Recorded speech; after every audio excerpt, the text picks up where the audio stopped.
Ce lien, il est depuis toujours en fait, parce que j'ai eu la chance de moi avoir eu l'occasion de pouponner ma cousine. On a 2 ans de différence, donc j'ai eu ce privilège-là. Et puis après, il y a quelque chose qui s'est tout de suite construit au fil des années. On est très différentes et en même temps il y a une espèce de tronc commun, peut-être des valeurs familiales ou quelque chose comme ça, mais quand on était ado, je me souviens qu'on s'était dit 1 ou 2 fois, si on n'était pas cousines, on se détesterait.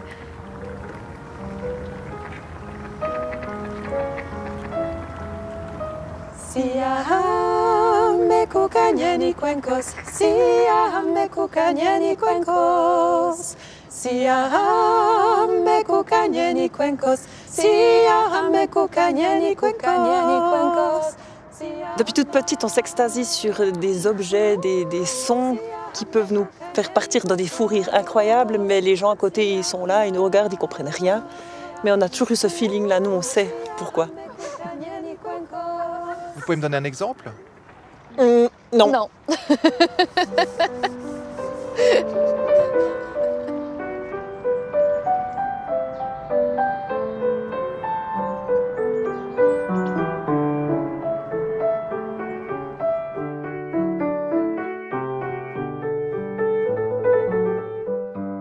Je m'appelle Carline Monin, je suis chanteuse lyrique professionnelle et pianiste, et à côté aussi enseignante de piano et de chant. Et j'ai deux grandes filles, on va dire maintenant. Depuis toujours, avec ma cousine, on a cette passion commune pour la musique. Quand on était petite, j'étais amenée à la voir 1 fois par semaine le mercredi parce que c'est ma maman qui devait la garder pendant que sa mère donnait des leçons de piano. En l'occurrence, c'était ma professeure aussi. On a grandi ensemble, puis après, bien sûr, il y a eu l'adolescence, alors chacun a pris un chemin un peu différent, mais on a toujours su se retrouver.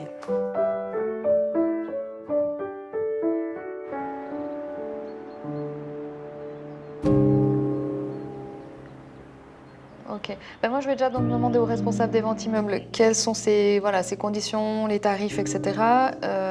Et puis que déjà, c'est pas les mêmes charges que quand c'est des charges propriétaires, parce que typiquement dans les charges locataires. Je m'appelle Gaëlle Schwimmer, j'ai une 30aine d'années.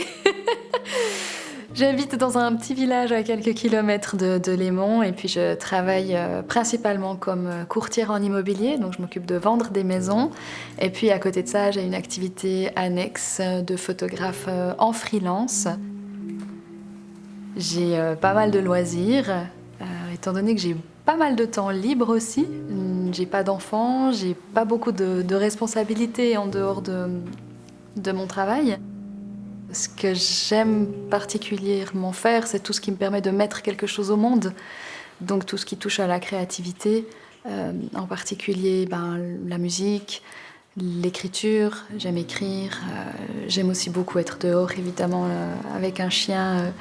C'est obligé par tous les temps. Et c'est vrai que la randonnée fait aussi partie de mes activités favorites.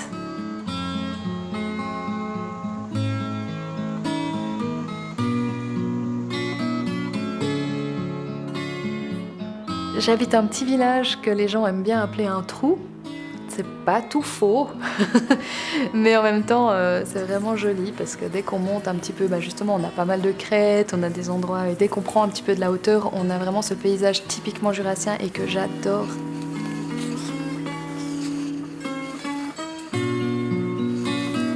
C'est toute cette succession de collines, c'est comme plein de petites mottes et j'adore ça.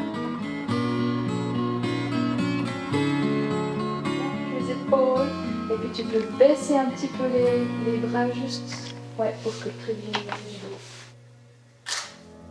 Je me sens nourrie par les énergies de la terre et du coup j'essaye un peu de représenter ça à travers mon travail photo personnel, de pouvoir vraiment faire cette fusion entre l'humain et la nature. Et avec douceur et délicatesse, c'est une façon un peu pour moi de ramener l'humain à ce qu'il est. Vulnérable, fragile.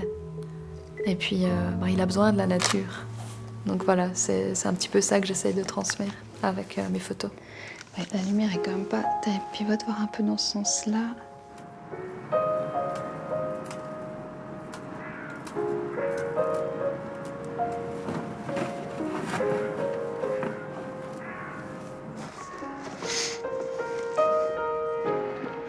suis passionnée par la nature. Je pourrais rester des heures, si c'est possible. Ça m'arrive des fois quand j'ai le temps, mais de rester des heures juste assise dans mon jardin à observer les petites bêtes, à observer les oiseaux, à regarder une fleur pousser chaque jour.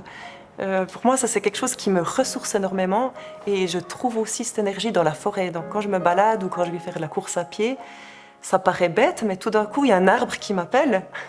Puis hop, je m'arrête net, puis qu'est-ce que je dois aller faire? C'est aller prendre l'énergie de l'arbre.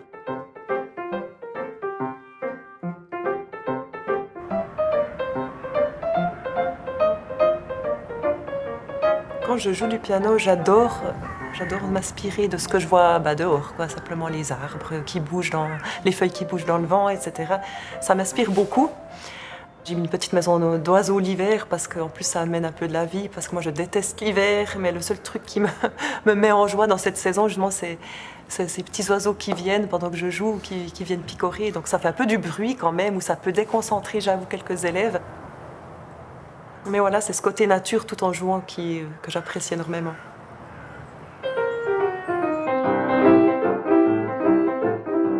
Vous saurez qu'en Angleterre, quai de gare se dit plateforme. En effet, le quai d'une gare souvent est plein de formes plateformes. Yeah. C'est là que j'ai rencontré mon ami anglais charmant. On est une famille de musiciens, donc forcément ça a été là tout le temps, depuis toute petite. Il était entre deux trains, two trains. Il n'avait que 4 minutes, 4 minutes. Mon grand-père est aussi pianiste comme ça, mais il joue, il adore un petit peu jouer, puis il invente des petites chansons. Puis un jour, il a même composé des textes, dont un qu'on a mis en musique avec ma cousine, un blues. From to.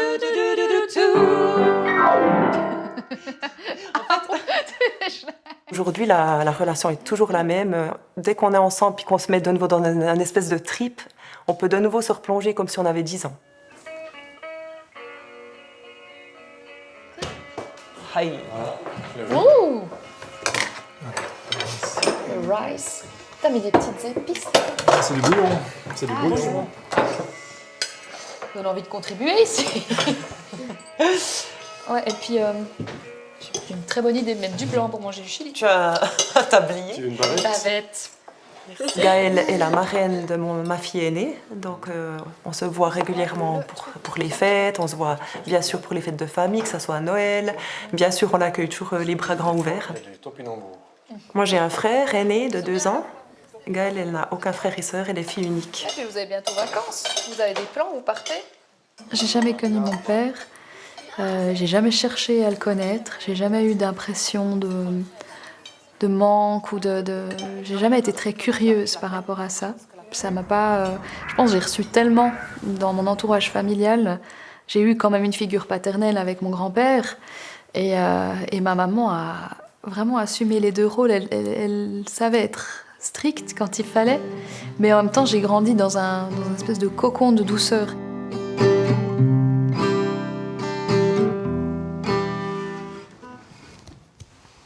Soften your heart, open your chest. It's a long road, nobody said. Junkie des émotions, c'est un terme qui m'est venu il y a quelques années déjà. Mais je me suis rendu compte de ça, en fait. Je me suis rendu compte que j'aime explorer tout ça, j'aime explorer le monde émotionnel et j'aime ressentir. J'aime vibrer et j'ai besoin de vibrer. And maybe you see it's all away, it's all away, it's all inside, it's all inside, it's all. Le chant, c'est vraiment ma thérapie par rapport à ma vie d'adolescente que j'ai vécue vraiment. C'était très compliqué. Et puis petit à petit, en faisant des cours de chant, on apprend à s'ouvrir. Et à travers la voix qui sort, c'est comme s'il y avait une part en moi qui se libérait. J'étais plutôt une fille très réservée à l'époque, en tout cas pendant mon adolescence. Et puis de me retrouver devant un public, tout d'un coup, voilà, on est au centre de tout, alors que j'avais pas l'habitude de ça. Je suis quelqu'un de très modeste, j'aime bien être un peu dans mon petit coin, être très discrète comme ça. Puis tout d'un coup, on a amené justement à chanter devant un public qui apprécie, un public qui applaudit, et tout d'un coup, on se sent comme important. Et pour moi, c'était aussi révélateur de me dire, tiens, je suis quand même quelqu'un, on peut quand même m'apprécier, et puis ça m'a beaucoup aidé à aller de l'avant.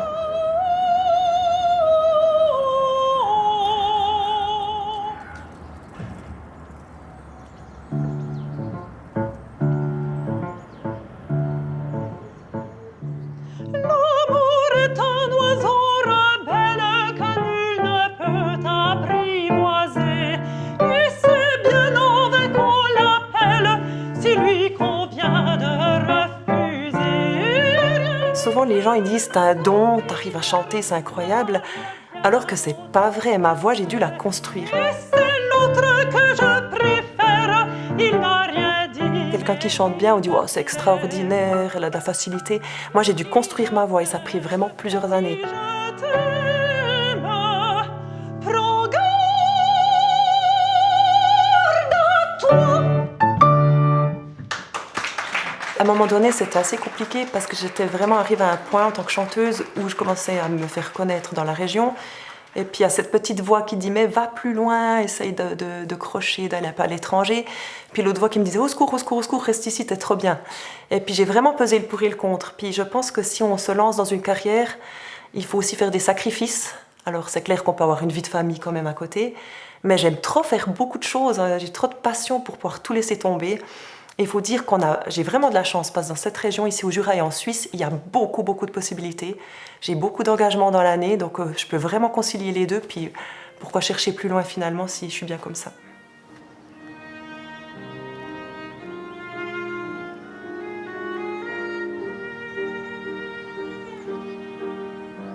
J'ai la chance en fait d'avoir une très jolie vue dégagée sur une espèce de petite combe avec un frêne tout au bout à l'horizon. Et j'ai des levées de soleil à l'entre-saison qui sont assez spectaculaires et qui arrivent pile poil au moment où je pars bosser, 10 minutes avant que j'aille bosser. Donc souvent j'ai le temps le matin depuis ma terrasse de saisir mon appareil photo et de faire un ou deux clichés de cette vue. C'est chaque matin un spectacle.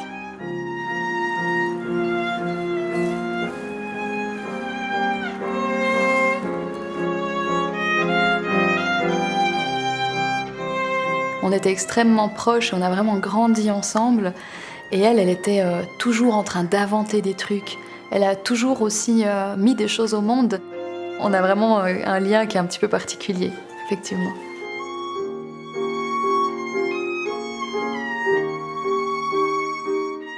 À l'intérieur comme ça de nous, oui, on peut se considérer presque comme sœurs jumelles alors qu'on est complètement différentes.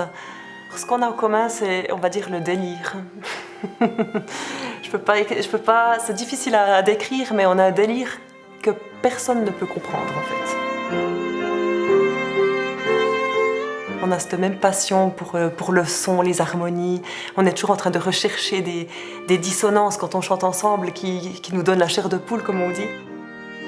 Les grandes-tantes, les grands-mères, on était tous un peu musiciens dans la famille, puis ça se transmet, donc on peut dire qu'il y a quelque chose dans nos gènes.